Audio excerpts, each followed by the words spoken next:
এই জীবনে আমাদের দুজন সঙ্গী, এক হলো অন্ধকার আর এক হলো প্রকাশ। এবার যখন এই অন্ধকারে আমরা প্রদীপ জ্বালাই, সেই প্রকাশের জন্য অন্ধকার আমাদের উপর রুষ্ট হয়ে চলে যায়। এবার যদি অন্ধকারকে খুশি করতে যাও, তাহলে প্রকাশ আমাদের উপর রুষ্ট হয়ে চলে যায়। এ হলো ঠিক সেই পরিস্থিতি যে আমাদের দুই বন্ধু, তাদের মধ্যে সদ্ভাব নেই।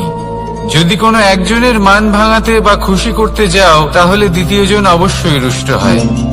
সেই অবস্থায় আপনাকে বোঝদারের মতো কাজ করতে হবে, যে কখন কাকে সমর্থন করতে হবে, কখন কার সাথে চলতে হবে। যদি পারেন তাহলে সকলকে একসাথে নিয়ে চলবেন। যদি কোনো মানুষের মধ্যে বনিবনা না হয়, তাহলে তাদের মধ্যে সামঞ্জস্য বজায় রেখে সংসারের রীতিনীতির চক্র চালিত করা, এটাই তো হলো মনুষ্য জীবন। এবার এটা কিভাবে করা সম্ভব? শুধুমাত্র প্রেমের দ্বারা। তাহলে এইভাবেই সবাইকে প্রেমের দ্বারা বেঁধে রাখুন, আর আমার সাথে ভালোবেসে বলুন, রাধা রাধা। কিছু মানুষ বড়ই বিচিত্র হন, এমন ভাবে জীবনযাপন করেন যেন তাদের কোনোদিন মৃত্যুই হবে না। নিজেদের অহংকারের বশে একটা কথা ভুলে যান, যে যতই তারা নিঃশ্বাস নিচ্ছেন, যতই তারা জীবনযাপন করছেন, ততই তারা মৃত্যুর দিকে এগিয়ে চলেছেন। কারণ আমাদের এই জীবন তার নিঃশ্বাসের উপর নির্ভরশীল।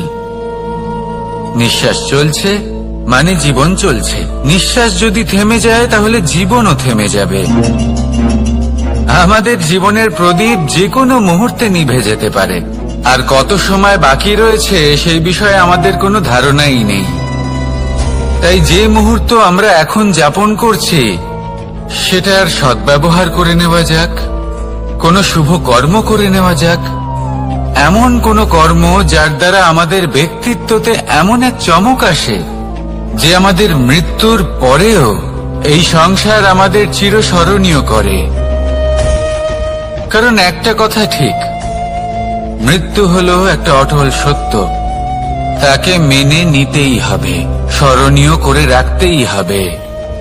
যে সময় আছে তার সদ্ব্যবহার করুন, আর আমার সাথে ভালোবেসে বলুন, রাধা রাধা। সব থেকে গুরুত্বপূর্ণ তত্ত্ব কোনটা? প্রথম হলো সময়। জন্ম থেকে মৃত্যু পর্যন্ত এই যে সময়, এটাই তো হলো জীবন। দ্বিতীয় হলো জীবন, যাতে আমরা সময়ের সদ্ব্যবহার করি, শ্রেষ্ঠ থেকে শ্রেষ্ঠতর কাজ করার চেষ্টা করি। বহু বছরের এই পরম্পরা, এই সংস্কৃতিকে এগিয়ে নিয়ে যাওয়ার চেষ্টা করি। এই সংসারে আমরা অংশগ্রহণ করতে চেষ্টা করি। তৃতীয় হলো ধন, সেই ধন যা প্রত্যেক ব্যক্তি অর্জন করতে চেষ্টা করেন।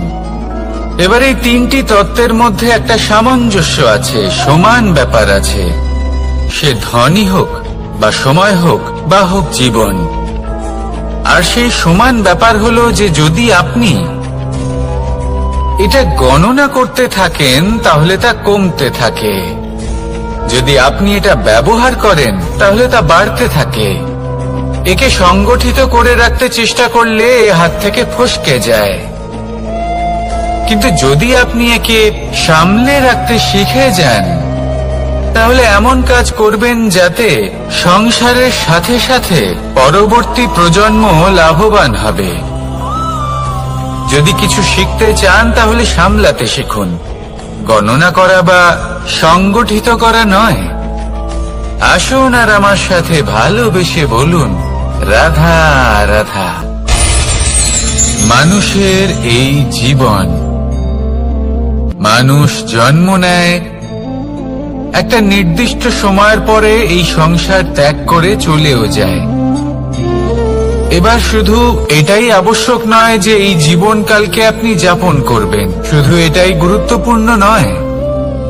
আবশ্যক এবং গুরুত্বপূর্ণ হলো এটা যে এই জীবনকালে আপনি এমন কিছু করেন যাতে এই সংসারের মঙ্গল হয়, যাতে এই সংসার আপনাকে মনে রাখে। আপনার থেকে প্রেরিত হয়, আপনার মতো হতে চায়, প্রত্যেক বছর আপনার জন্মতিথির অপেক্ষা করে, এমন ভাবে আপনার জন্মদিন পালন করে যাতে সেটা মহোৎসবের আকার ধারণ করে। এবার এই জন্মদিন এমনি এমনি মহোৎসবে পরিণত হয় না। তখন হয় না যখন কোনো ব্যক্তি রাজার রূপে বা কোনো গোয়ালার রূপে জন্মগ্রহণ করে। তখন পরিণত হয় যখন একজন মানুষ জন্মগ্রহণের পরে এই সংসারকে কোনো শিক্ষা দিয়ে যান। কিভাবে একজন মানুষ গোয়ালা থেকে রাজা হতে পারে, কিভাবে একজন মানুষ অসত্য থেকে সত্যের পথে চলতে শুরু করেন, অধর্ম থেকে ধর্মের পথে চালিত হতে পারেন, কিভাবে অন্ধকার থেকে প্রকাশের দিকে যেতে পারেন, কিভাবে নিজের আত্মাকে পরমাত্মার সাথে মিলিত করতে পারেন। তা সে রামনবমী হোক বা জন্মাষ্টমী হোক, তাদের জীবনের সাথে জড়িত প্রত্যেক মুহূর্ত একটা পরবের আকার ধারণ করে। তাহলে আপনিও এইভাবে নিজের জীবন যাপন করতে থাকুন। এই সংসারে শুধু ভালোবাসা বিতরণ করুন, কিছুটা এমন ভাবে বিতরণ করুন যাতে আপনি এই সংসার থেকে চলে যাওয়ার পরেও এই সংসারে আপনি শুধুই ভালোবাসা বিতরণ করতে পারেন। যদি আপনি এরকম করেন, সংসারকে প্রেরণা দেন, তাহলে আপনার জীবনও রাধা কৃষ্ণের প্রেমের মতোই অলৌকিক এবং দৈব হয়ে উঠবে। আসুন আর আমার সাথে ভালোবেসে বলুন, রাধা রাধা। এই সংসারের সব থেকে বড় সুখ কি? কেউ বলবেন নিজের লক্ষ্য প্রাপ্ত করা, কেউ বলবেন ধন উপার্জন করা, কেউ বলবেন নিদ্রাই সব থেকে বড় সুখ, কেউ বলবেন রাজ্য লাভ করা, আবার কেউ বলবেন মাতার হাত থেকে খাবার খাওয়া, আদি ইত্যাদি। কিন্তু যদি সত্যি কথা বলি, এই সংসারের সব থেকে বড় সুখ হল সেবা করা। কখনো কাউকে সেবা করে দেখুন। এই সেবা দ্বারা অন্য কোনো মানুষের আশীর্বাদ লাভ করাতেই সুখ রয়েছে। আপনার সেবা ভাব দ্বারা যখন কোনো মানুষ নিজের অন্তরাত্মা থেকে আপনাকে আশীর্বাদ করে, তার থেকে বড় সুখ আর কিছুই নেই। কারণ প্রত্যেক মানুষের মধ্যে ঈশ্বর বাস করেন। নরের সেবাই হল নারায়ণের সেবা। নিষ্কাম সেবা করাই হল সব থেকে বড় সুখ। তাই নিজের অন্তরে সেবার এই ভাব জাগ্রত করুন। যে সুখের কথা আমি বলছি, সেই সুখ অনুভব করেই দেখুন। এই মন সুপ্রসন্ন হয়ে বলবে, রাধা রাধা। আপনি এটা শুনে থাকবেন যে ছোট্ট একটা বালক, সে ঈশ্বরের প্রতিরূপ হয়। কিন্তু এমন কেন বলা হয় তা কি আপনি কখনো ভেবে দেখেছেন? আমি আপনাকে বলছি, কোন একটা ছোট্ট বালককে দেখুন, সে কি করে? সকলকে সমান চোখে দেখে। ওর মনে না কোনো ছলনা রয়েছে, না কোনো কপটতা, না অহংকার রয়েছে, আর না কোনো বিষয় নিয়ে কোনো চিন্তা। সকলকে সে সমান চোখে দেখে আর নিজের মধ্যেই প্রসন্ন থাকে, সকল বিকার থেকে মুক্ত। এগুলোই তো সেই গুণ সেই বালকের মধ্যে, যা হলো ঈশ্বর স্বরূপ। এবার ভেবে দেখুন, যদি প্রত্যেকটা মানুষ এই ছোট বালকের মতো সেই সব গুণ নিজের মধ্যে জাগ্রত করে তোলে, তাহলে কি হবে? তারাও ঈশ্বর তুল্য হয়ে উঠবে। তাই আপনিও এটাই করুন, নিজের মনকে বিকার মুক্ত করুন সেই ছোট্ট বালকের মতো। মনের মধ্যে না কোনো চিন্তা রাখবেন, না মোহ, না ক্রোধ, না কোনো রকমের ছলনা বা কপটতা। সবাইকে সমান চোখে দেখুন আর নিজের মনেই প্রসন্ন থাকতে শিখুন। এই মন প্রেমময় হয়ে বলবে, রাধা রাধা। মানুষের জীবন বড়ই বিচিত্র হয়। যেই মুহূর্তে জন্ম নেয় একটা প্রতিস্পর্ধায় প্রবেশ করতে থাকে। মানুষ জন্ম নেয় আর প্রতিস্পর্ধা শুরু হয়ে যায় ভাই এবং বোনের মধ্যে সর্বশ্রেষ্ঠ হবার, সবার থেকে এগিয়ে থাকার। তারপরে সে যায় গুরুকুলে, নিজের বন্ধুদের মধ্যে সর্বশ্রেষ্ঠ হওয়ার প্রতিস্পর্ধা শুরু হয়। এবার সেখান থেকে বাইরে বেরিয়ে সংসার জীবনে প্রবেশ করে ধন উপার্জনের প্রতিস্পর্ধা শুরু হয়।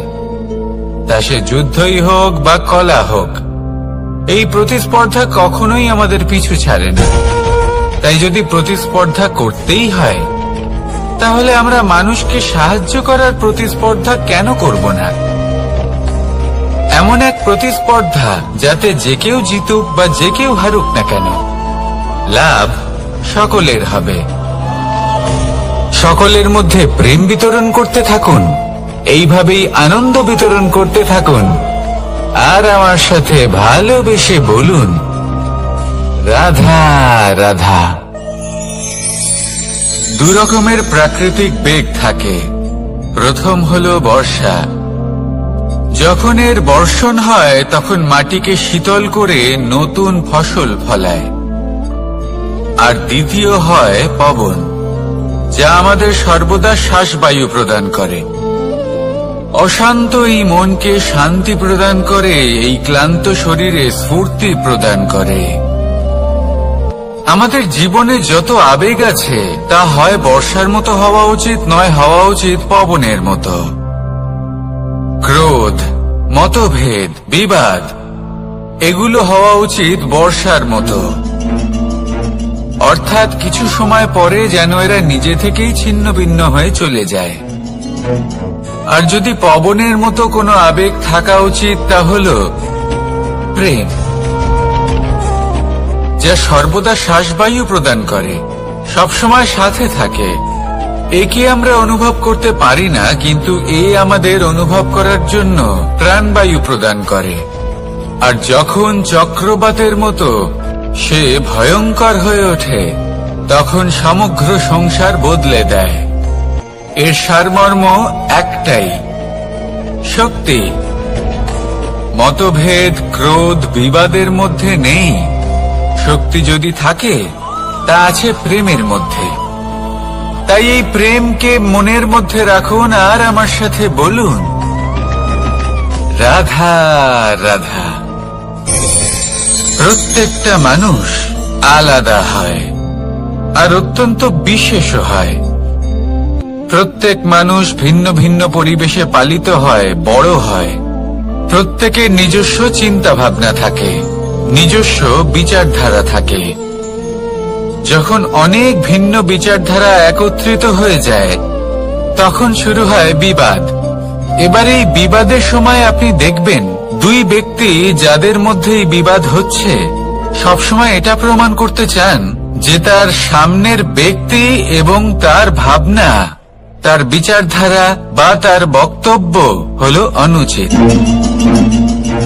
এবার এটাই যদি প্রেমপূর্বক রূপে আপনি ভেবে দেখতে চেষ্টা করেন যে সামনের ব্যক্তিটির বক্তব্য, তার মানসিকতা আসলে কি, তাতে উচিত ঠিক কি, সেটা আমরা বুঝতে পারি। একদিকে হলো এই বিবাদ, যা আপনাকে সামনের ব্যক্তিটিকে অনুচিত প্রমাণ করতে বাধ্য করে। আর অন্যদিকে হলো প্রেম, যা সামনের ব্যক্তিটির যুক্তি বুঝতে সাহায্য করে, তাতে উচিত কি রয়েছে সেটা বুঝতে বাধ্য করে, তাকে মহান হয়ে ওঠার পথে অগ্রসর হতে বাধ্য করে। তাই এই বিবাদকে ত্যাগ করুন আর প্রেমকে আপন করে নিন, আর এই প্রেম ভাব নিয়ে বলুন, রাধা রাধা। এই সংসারে বড়ই বিচিত্র এক শব্দ আছে, মূল্য। এর প্রয়োগ আমরা জীবনেও করে থাকি, আবার ব্যবসাতেও করে থাকি। একজন উদ্যোগপতি সবসময় বলেন, ব্যবসার মূল্য সবসময় উচ্চমান হওয়া উচিত, তাতে লাভ বেশি। অন্যদিকে আরেকজন ব্যক্তি যিনি পরোপকারী, যিনি ঈশ্বরের দর্শনের অভিলাষী, তিনি বলেন জীবনের মূল্য সবথেকে উচ্চমান হওয়া উচিত। অনেক সময় মানুষ কি করে থাকেন, ব্যবসার এই মূল্য তা উচ্চতার শিখরে পৌঁছানোর লোভে জীবনের মূল্য নামিয়ে ফেলেন, যেখানে এই সমগ্র সংসার প্রেমের দ্বারা চালিত হয়। প্রেমই হলো এই সংসারের আধার। এবার যদি আপনি প্রেম করতে শিখে যান, তাহলে ব্যবসাতে নিশ্চিত রূপে লাভের সাথে সাথে কীর্তি এবং যশ লাভও করতে পারবেন। তা আমি নিশ্চিত রূপে বলতে পারি, কারণ ব্যবসাতে ওঠা নামা এসব চলতেই থাকে। জীবনকে আপনি যদি একবার উচ্চতায় নিয়ে যেতে পারেন, তাহলে তা কখনোই নামবে না। আসুন আর আমার সাথে ভালোবেসে বলুন, রাধা রাধা। যা বাধা দেয় তা হলো অবরোধ, যা এগিয়ে নিয়ে যায় তা হলো বিকাশ, আর যা ভাগ করে দেয় তা হলো গুণ। আপনি সবাইকে আনন্দ দিন, তার বদলে আপনিও আনন্দ পাবেন। আপনি সবার মধ্যে প্রেম ছড়ান, আপনিও তার বদলে প্রেমই পাবেন। এই দেখুন না, মেঘেদের দেখুন। এই যে মেঘ, এই মেঘের গুণ এইটা নয় যে এরা জল সংগ্রহ করে রাখে। এদের গুণ হলো এটাই যে এই মেঘ সকলের মধ্যে জল ভাগ করে দেয়। ধরিত্রীর এবং জগতের তৃষ্ণা নিবারণ হয়। সূর্য, সূর্যের গুণ এইটা নয় যে সে সব থেকে বেশি তেজস্বী। তার গুণ হলো এটাই যে সে নিজের তেজ সবার মধ্যে ভাগ করে দিতে পারে। ঠিক সেইভাবেই জীবনে আনন্দ, উল্লাস, প্রেম এই সব কিছুই ভাগ করে নিতে শিখুন। এটাই হলো একটা গুণ, আর তার বদলে আপনি দ্বিগুণ আনন্দ, দ্বিগুণ উল্লাস, দ্বিগুণ প্রেম অবশ্যই পাবেন। যদি আপনি এই সবকিছু নিজের কাছেই জমিয়ে রাখেন, তাহলে আপনি নিজের বিকাশে নিজেই বাধা দেবেন। আসুন আর আমার সাথে ভালোবেসে বলুন, রাধা রাধা। আপনি কখনো মাখনের হাঁড়ি ভেঙেছেন? কত আনন্দ পাওয়া যায়। এই মাখনের হাঁড়ি ভাঙলে পুরো মাখন আমাদের গায়ে এসে পড়ে আর মন উচ্ছ্বসিত হয়ে ওঠে। কিন্তু তার জন্য বালগোপালদের কত চেষ্টা করতে হয় সেটা কখনো ভেবে দেখেছেন? প্রথমে বড়ই পরিশ্রম করে একের ওপর এক সাবধানে ওপরে চড়তে হয়, তারপরে ভারসাম্য বজায় রাখতে হয়, পড়ে গেলে হবে না। তারপর এই হাতের দ্বারা সেই মাখনের হাঁড়ি ভাঙতে হয়, তখন মাখন পড়ে। এবার এরকমই কিছু আমাদের জীবনে আমাদের সাথেও হয়। এবার আপনি বলবেন যে মাখনের হাঁড়ি ভাঙার এই প্রক্রিয়া, তার সাথে জীবনের কি সম্পর্ক থাকতে পারে? আসলে আমাদের মনের মাঝেও একটা হাঁড়ি রয়েছে, অহংকারের হাঁড়ি। আর এই অহংকারের হাঁড়ি যখন ভেঙে যায়, তখন প্রসন্ন হবার আনন্দ চতুর্দিকে ছড়িয়ে পড়ে। এই মন, এই আত্মা, এই দুই প্রসন্ন হয়ে যায়। কিন্তু তার জন্য আপনাদেরকেও বালগোপালের মতো চেষ্টা করে যেতেই হবে, ভারসাম্য বজায় রাখতেই হবে মনের মাঝে এবং এই বুদ্ধিতে, ভালো এবং মন্দের মধ্যে, লোভ এবং পরমার্থের মধ্যে। আর তারপর নিজে হাতে অহংকারের এই হাঁড়ি ভেঙে দিতে হয়। দেখুন, যদি ঈশ্বরের সঙ্গ লাভ করতে চান, তাহলে অহংকারের এই হাঁড়ি ভাঙতেই হবে। আসুন আর আমার সাথে ভালোবেসে বলুন, রাধা রাধা। মুঠো হাতের শক্তি বেশি, মুঠো খুললেই তা দুর্বল। তা এমন কি থাকা উচিত এই বন্ধ মুঠোয় যা লাখের সমান? মানসিকতা এবং স্বপ্ন। মানুষ জন্মগ্রহণ করে, তার মানসিকতা সময়ের সাথে উন্নত হয়। মানসিকতা অনুযায়ী সে স্বপ্ন দেখে, আর সেই স্বপ্ন সার্থক করতে সে পরিশ্রম করতে থাকে। কিন্তু খুব গুরুত্বপূর্ণ একটা কথা আছে যা আপনার মনে রাখা উচিত। আপনার এই মানসিকতা, আপনার এই স্বপ্ন, তা যেন আপনার নিয়ন্ত্রণে থাকে। আপনার বন্ধ মুঠোয় যেন এর লাগাম থাকে, আপনি যেন এর প্রভু হন। যদি তা হয় তবেই আপনি লাভবান হবেন। যদি এরা আপনাকে নিয়ন্ত্রণ করতে থাকে, যদি আপনার মুঠো খুলে যায়, না পথ আপনার নিয়ন্ত্রণে থাকবে, না মানসিকতা থাকবে, না স্বপ্ন নিয়ন্ত্রণে থাকবে। আর যদি তাই হয় তাহলে আপনি আপনার ভবিষ্যৎ নষ্ট করে ফেলবেন। তাই নিয়ন্ত্রণ করতে শিখুন নিজের বিচার বুদ্ধি, নিজের মানসিকতা, নিজের স্বপ্নকে। নিজের এই স্বপ্ন পূরণ করুন আর আমার সাথে ভালোবেসে বলুন, রাধা রাধা। এই সংসারের সব থেকে কঠোর ধাতুর মধ্যে একটি হলো লোহা। লোহা দিয়ে আমরা অনেক অস্ত্র শস্ত্র লাভ করি, অনেক বস্তুও লাভ করি। এবার এই লোহাকে কাটার জন্য, একে কোনো আকার দেওয়ার জন্য কি প্রয়োগ করতে হয়? লোহা। এবার এই কথাটা আমরা সকলেই জানি যে লোহার দ্বারাই লোহাকে কাটতে হয়। এবার এই কথা আমি আপনাকে কেন বলছি? এরপরে খুব বড় একটা প্রশ্ন আসে যা খুব বড় শিক্ষা দিয়ে যায়। এটা কেন হয় যে আমরা একটা লোহা দিয়ে একটা লোহাতে আঘাত করছি, কিন্তু যে লোহা দ্বারা আঘাত করছি তার আকার বদলাচ্ছে না, যার ওপর প্রহার করছি তার আকার বদলাচ্ছে? এতে পার্থক্যটা কোথায়? পার্থক্য হলো তাপমাত্রায়। দেখুন, যে লোহাকে আমরা কাটতে চাই তার তাপমাত্রা বাড়াতে হয়, তাকে গরম করতে হয়।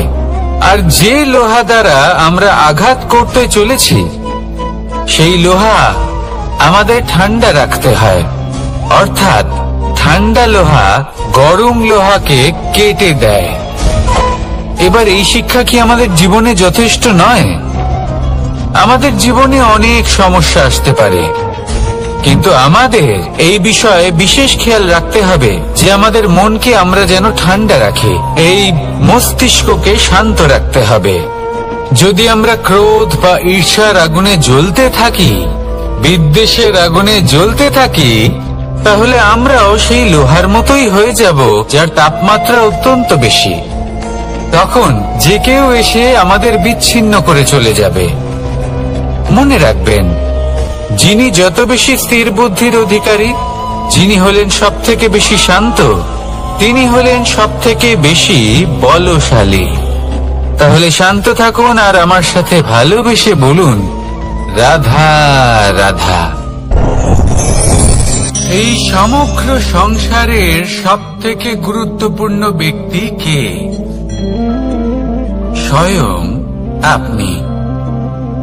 নিজের জন্য তো বটেই, তাই না? কারণ যখন আপনি জন্মগ্রহণ করেন, নিজের চোখ খোলেন, এই সংসারে আসেন, তখনই তো এই সংসারকে আপনি দেখতে পান, অনুভব করতে পারেন। এখানকার আবেগ, এখানকার মানুষজন তখন থেকেই অনুভব করেন। যদি আপনি না থাকেন তাহলে এই সংসারের অস্তিত্ব আপনার কাছে শূন্যের সমান, তাই না? আপনি না থাকলে এই সংসারও আপনার কাছে নেই। এবার সবাই বলবেন যে এ তো সত্যি কথা, সেই অনুযায়ী তো আমার স্বার্থপর হওয়া উচিত, অহংকারী হওয়া উচিত, কারণ আমার কাছে আমি তো সবকিছু। দৃষ্টিভঙ্গি পাল্টে দেখুন, আপনার কাছে সব থেকে বেশি গুরুত্বপূর্ণ ব্যক্তি কে? আপনি নিজেই। সেই মানুষটি কেমন হওয়া উচিত একটু ভেবে দেখুন। সব সময় সকলকে সাহায্য করুন, একসাথে মিলে পরিশ্রম করুন, সাহায্য করুন অন্যদেরকে। এটা অতি আবশ্যক। এবং তার থেকেও বেশি গুরুত্বপূর্ণ হলো এটাই যে আপনার মনে যেন কখনো এই বিষয়ে ভয় না থাকে যে আমি আমার প্রিয়জনদের, আমার কাছের মানুষগুলিকে হারিয়ে ফেলব। এই ভয় কখনোই মনের মধ্যে থাকা উচিত নয়। যদি ভয় থাকে তাহলে থাকুক এই বিষয়ে যে সকল মানুষ আমার জীবন থেকে, আমার থেকে দূরে চলে যাচ্ছেন, তাদের বাধা দিতে দিতে আমি যেন নিজেকেই না হারিয়ে ফেলি, নিজের অস্তিত্বকেই না হারিয়ে ফেলি, নিজের ব্যক্তিত্বকে, নিজের বিচারধারাকে। নিজের করুণার শক্তি না হারাই। তাহলে এই ভয় ত্যাগ করুন আর আমার সাথে ভালোবেসে বলুন, রাধা রাধা। মানুষের দুটো রূপ রয়েছে, এক আমাদের এই মুখ যা শুধুই চোখে দেখা যায়, আর দ্বিতীয় আমাদের এই মন যা শুধুমাত্র অন্তরাত্মা দ্বারা দেখা যায়। এবার আমাদের এই মুখ তা ঈশ্বর সকলকেই আগে থেকেই প্রদান করেছেন, কিন্তু এই মন কেমন হবে তা আমাদের জীবনের অনুভূতি এবং আমাদের জীবনের লক্ষ্য এগুলি সুনিশ্চিত করে। অর্থাৎ নেত্র দিয়ে দেখা যায় আমাদের এই মুখ, তা শুধুই এই কারণে প্রয়োজন যাতে সংসার আমাদের দেখতে পায়, আমাদের চিনতে পারে। কিন্তু যদি এই সংসারে আপনি প্রকৃত অর্থে মান সম্মান লাভ করতে চান, তাহলে নিজের অন্তরাত্মাকে আপনাকে বিকশিত করতেই হবে। দেখুন, কথায় আছে এই যে অসুর, তা শারীরিকভাবে উপস্থিত নয়, তা মনের মধ্যে থাকে। যদি এই মন থেকে অসুরকে বের করে দেওয়া যায়, তাহলে শরীরে তা উপস্থিত থাকবেই না। তাই মনকে শুদ্ধ করুন আর আমার সাথে ভালোবেসে বলুন, রাধা রাধা। প্রয়াস, পরিশ্রম, এই শব্দগুলি শুনতে হয়তো ছোট মনে হয়, কিন্তু এর মূল্য অনেকটাই অধিক। এবার প্রয়াসও কিন্তু দুই ধরনের হয়। একটা প্রয়াস তাই যা আমরা নিজের মন থেকে, অন্তর থেকে সমগ্র শক্তি দিয়ে করার চেষ্টা করি। এবারে এই প্রয়াস প্রচেষ্টার নামান্তর। কিছু প্রয়াস এমনও হয় যেমন দ্রুতক্রীড়া খেলা। মানুষ বলেন, আজ একটু প্রয়াস করি, একটু দ্রুতক্রীড়া খেলেই দেখি, যদি বিজয়ী হই তবে ভালো ব্যাপার, যদি না হই তবে আর কখনো খেলবো না। এটাও কিন্তু প্রয়াস, কিন্তু এই প্রয়াস পরিশ্রম নয়। পাণ্ডবদের দেখুন, ওনারা যখন পরিশ্রম করেছিলেন তখন খাণ্ডবপ্রস্থকেও ইন্দ্রপ্রস্থ বানিয়েছিলেন। দ্রুতক্রীড়া খেললেন, সেই মুহূর্তেই ইন্দ্রপ্রস্থ হারিয়ে ফেললেন। পরিশ্রম করলেন, সগৌরবে রাজা হলেন। দ্রুতক্রীড়া খেললেন, তখন এক মুহূর্তে রাজা থেকে নিঃস্ব হয়ে গেলেন। সারমর্ম এটাই যে দ্রুতক্রীড়া কখনো কখনো আপনার মিত্র হতে পারে, কখনো সে আপনাকে বিজয়ী করতে পারে, কিন্তু প্রয়াস এবং পরিশ্রম যখন একসাথে মিলিত হয় তখন তা সর্বদাই আপনার সাথে থাকে। প্রয়াস করতে থাকুন, পরিশ্রম করতে থাকুন, আর আমার সাথে ভালোবেসে বলুন, রাধা রাধা। মানুষ কখনো কখনো সময়কে নিয়ন্ত্রণ করতে চেষ্টা করে, কখনো কখনো সময়ের গুরুত্ব বুঝতে পারে না। এটা ভাবে যে এই কিছু মুহূর্ত কেটে যাক, একে অতিবাহিত করি, তাহলে কি বা হবে, কয়েকটা মুহূর্ত মাত্র। কিন্তু তা নয়। আজকের একটা মুহূর্ত ভবিষ্যতের অনেক বড় পরিবর্তনের ভিত হতে পারে। আজকের একটা মুহূর্ত আপনার ভবিষ্যৎকে উজ্জ্বল করে তুলতে পারে। সেই জন্য ছোট ছোট মুহূর্তগুলিকে অদেখা করবেন না। সময়কে কাজে লাগান, পূর্ণরূপে কাজে লাগান। এবার যদি আপনি কাউকে সাহায্য করতে চান আর সেই কারণেই যদি থেমে থাকেন, তাহলে ঠিক আছে, কারণ আপনি কাউকে সাহায্য করে তার জীবনকে আরো ভালো করে তুলতে চাইছেন, আরো শ্রেষ্ঠ করতে চাইছেন। এই পুণ্য, এই কর্ম ফিরে আপনার কাছেই আসবে আর আপনার জীবনকে শুভ করে তুলবে।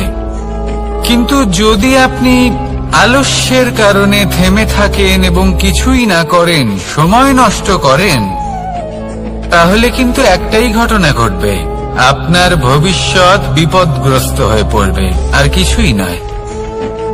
সেই জন্য এটা বোঝা প্রয়োজন যে কখন থামতে হবে এবং কেন থামতে হবে। যদি আপনার থামার কারণ এবং সময় অনুচিত হয়ে থাকে, তাহলে আপনার ভবিষ্যৎ কখনোই উচিত হতে পারে না। সেই জন্য সময়কে সম্মান করুন আর পূর্ণ ব্যবহার করতে শিখুন। আর আমার সাথে ভালোবেসে বলুন, রাধা রাধা। জীবনে সবসময় সেটা হয় না যা আমরা চাই, তেমন ভাবে হয় না যেমন ভাবে আমরা চাই। এবার তাতে আমরা দুঃখ পাই, নিরাশ হয়ে পড়ি, ভাগ্যকে দোষ দিই অথবা অন্য কাউকে বা নিজেকে। কিন্তু সত্যটা কি সেটা আমাদের জানতে হবে। এই সংসার নির্মিত হয়েছে পাহাড় দ্বারা এবং পাথর দ্বারা, তাই প্রত্যেক স্থানে ছোট ছোট ছোট ছোট নুড়ি পাথর তো অবশ্যই থাকবে। এগুলো এড়িয়ে যাওয়া সম্ভব নয়, আর এই কথাটা আমরা সকলে জানি। এবার এইভাবেই আমাদের জীবনে নানান রকমের সমস্যা লেগেই থাকে। এর হাত থেকে কোনোভাবেই নিস্তার পাওয়া সম্ভব নয়। একটা সমস্যা এড়াতে যান, দ্বিতীয় চলে আসবে, দ্বিতীয় সমস্যা এড়াতে যান, তৃতীয় চলে আসবে। কিন্তু সমস্যা জীবনে থাকবেই, আর আপনাকে সাহায্য করার জন্যই থাকবে কোনো না কোনো রূপে। আপনার চারপাশে পাথর আছে, এটা আপনার উপর নির্ভরশীল আপনি কি করবেন, কোন পথে অগ্রসর হবেন এবং কিভাবে অগ্রসর হবেন। এবার দেখুন, এটা তো সবসময় সম্ভব নয় যে আপনার পদতলে ফুলের চাদর থাকবে, এটা তো অসম্ভব। সেই জন্য উচিত এটাই হবে যে আপনি পাদুকা পরিধান করে জীবনে অগ্রসর হন। এর সারমর্ম এটাই, যখনই জীবনে সমস্যা আসবে দৃঢ় হয়ে সম্মুখীন হন এবং এটা বোঝার চেষ্টা করুন যে এই সমস্যা জীবনে কেন এলো, কি শিক্ষা দিয়ে গেল। আপনার মধ্যে দোষ অবশ্যই থাকবে, তাকে গুণে পরিবর্তিত করুন। এই জীবন আরো বেশি সহজ সরল হবে এবং প্রসন্ন হয়ে বলবে, রাধা রাধা। অনেক মানুষ আমাকে এসে বলেন যে, কানাই তোমার কথাগুলি তো আর কি বা বলি, তোমার কথা কি থেকে কি করে ফেলতে পারে, অসম্ভবকে সম্ভব করে ফেলতে পারে। এত শক্তি তোমার কথাতেই রয়েছে, তো অন্য কিছু করার কোনো প্রয়োজনই কোথায়? এবার ওনারা এই কথাটা বুঝতে পারেন না যে জ্ঞান শুধুমাত্র শব্দের সমন্বয় মাত্র, কিন্তু এর অর্থ কি সেটা জানার জন্য অনুভব করা প্রয়োজনীয়, সেই পথে চলা প্রয়োজনীয়। এই অভিজ্ঞতাই আপনাকে অর্থ বুঝিয়ে দেবে। ঠিক যেমন তুমি কর্ম করতে থাকো, ফলের চিন্তা করো না, এটা শুধুই শব্দ। এর সারমর্মটা কি, এর অর্থ কি সেটা বোঝার জন্য সেই পথে আপনাকে অগ্রসর হতেই হবে, সেটা যাপন করতে হবে, কর্ম করতে হবে নিরন্তর। এটা ভাবলে হবে না যে আমি কি আমার কর্মের ফল আদৌ পাবো কিনা, তবেই আপনি এই কথার অর্থ বুঝতে পারবেন। কখনো ভেবে দেখবেন, আমাদের বাড়িতে যারা জ্যেষ্ঠ আছেন, বড় আছেন, আমরা তাদের পুজো করি, তাদের সেবা করি, আমরা তাদের চরণ স্পর্শ করি। কেন? কারণ ওনাদের কাছে আমাদের থেকে অনেক বেশি জীবনের অভিজ্ঞতা থাকে। জীবনে শুধুমাত্র জ্ঞান শোনাটা প্রয়োজনীয় নয়, তা বুঝতে পারা প্রয়োজনীয়। তা যদি যাপন করেন তবেই অভিজ্ঞতা হবে, তবেই প্রকৃত অর্থ বুঝতে পারবেন।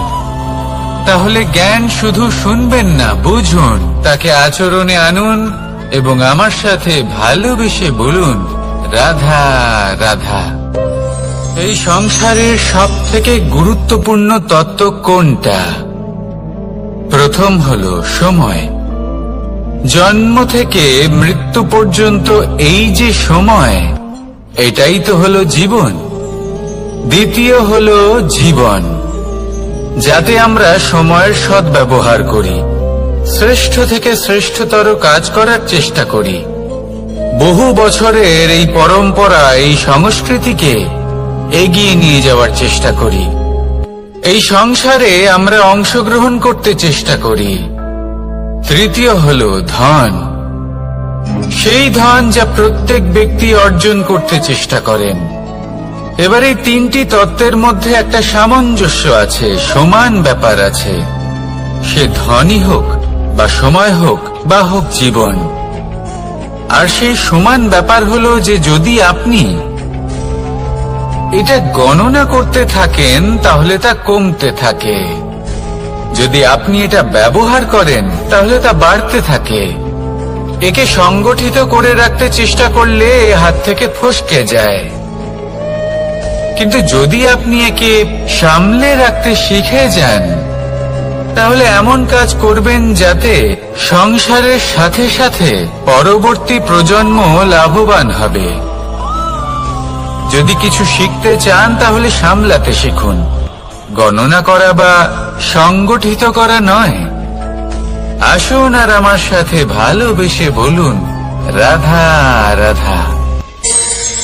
এই জীবনে আমাদের দুজন সঙ্গী, এক হলো অন্ধকার আর এক হলো প্রকাশ। এবার যখন এই অন্ধকারে আমরা প্রদীপ জ্বালাই, সেই প্রকাশের জন্য অন্ধকার আমাদের উপর রুষ্ট হয়ে চলে যায়। এবার যদি অন্ধকারকে খুশি করতে যাও তাহলে প্রকাশ আমাদের উপর রুষ্ট হয়ে চলে যায়। এ হলো ঠিক সেই পরিস্থিতি যে আমাদের দুই বন্ধু, তাদের মধ্যে সদ্ভাব নেই।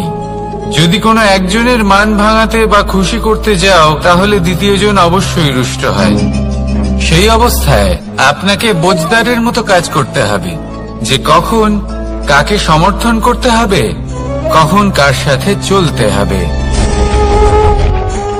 যদি পারেন তাহলে সকলকে একসাথে নিয়ে চলবেন। যদি কোনো মানুষের মধ্যে বনিবনা না হয় তাহলে তাদের মধ্যে সামঞ্জস্য বজায় রেখে সংসারের রীতিনীতির চক্র চালিত করা, এটাই তো হলো মনুষ্য জীবন। এবার এটা কিভাবে করা সম্ভব? শুধুমাত্র প্রেমের দ্বারা। তাহলে এইভাবেই সবাইকে প্রেমের দ্বারা বেঁধে রাখুন আর আমার সাথে ভালোবেসে বলুন, রাধা রাধা। কিছু মানুষ বড়ই বিচিত্র হন, এমন ভাবে জীবনযাপন করেন যেন তাদের কোনোদিন মৃত্যুই হবে না।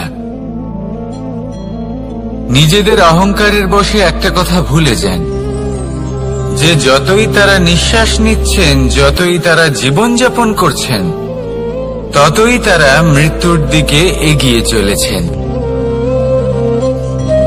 কারণ আমাদের এই জীবন তার নিঃশ্বাসের উপর নির্ভরশীল। নিঃশ্বাস চলছে মানে জীবন চলছে। নিঃশ্বাস যদি থেমে যায় তাহলে জীবনও থেমে যাবে। আমাদের জীবনের প্রদীপ যে কোনো মুহূর্তে নিভে যেতে পারে, আর কত সময় বাকি রয়েছে সেই বিষয়ে আমাদের কোনো ধারণাই নেই। তাই যে মুহূর্ত আমরা এখন যাপন করছি সেটার সদ্ব্যবহার করে নেওয়া যাক, কোনো শুভ কর্ম করে নেওয়া যাক, এমন কোন কর্ম যার দ্বারা আমাদের ব্যক্তিত্বতে এমন এক চমক আসে যে আমাদের মৃত্যুর পরেও এই সংসার আমাদের চিরস্মরণীয় করে। কারণ একটা কথা ঠিক, মৃত্যু হলো একটা অটল সত্য, তাকে মেনে নিতেই হবে, স্মরণীয় করে রাখতেই হবে।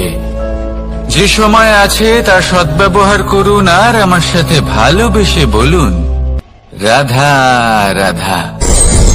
এই সংসারের সব থেকে বড় সুখ কি? কেউ বলবেন নিজের লক্ষ্য প্রাপ্ত করা, কেউ বলবেন ধন উপার্জন করা, কেউ বলবেন নিদ্রাই সব থেকে বড় সুখ, কেউ বলবেন রাজ্য লাভ করা, আবার কেউ বলবেন মাতার হাত থেকে খাবার খাওয়া, আদি ইত্যাদি। কিন্তু যদি সত্যি কথা বলি, এই সংসারের সব থেকে বড় সুখ হলো সেবা করা। কখনো কাউকে সেবা করে দেখুন। এই সেবা দ্বারা অন্য কোনো মানুষের আশীর্বাদ লাভ করাতেই সুখ রয়েছে। আপনার সেবা ভাব দ্বারা যখন কোনো মানুষ নিজের অন্তরাত্মা থেকে আপনাকে আশীর্বাদ করে, তার থেকে বড় সুখ আর কিছুই নেই। কারণ প্রত্যেক মানুষের মধ্যে ঈশ্বর বাস করেন। নরের সেবাই হলো নারায়ণের সেবা। নিষ্কাম সেবা করাই হলো সব থেকে বড় সুখ। তাই নিজের অন্তরে সেবার এই ভাব জাগ্রত করুন। যে সুখের কথা আমি বলছি, সেই সুখ অনুভব করেই দেখুন।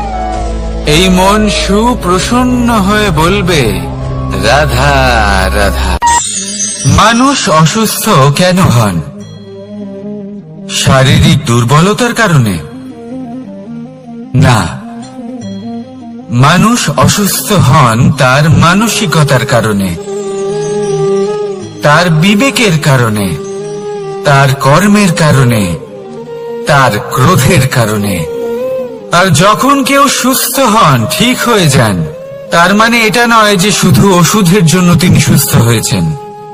না, এটা কারোর তার প্রতি প্রেমের প্রভাব, বিশ্বাসের প্রভাব, সম্বলের প্রভাব। শুধুমাত্র ওষুধ দিয়ে কিছুই হয় না।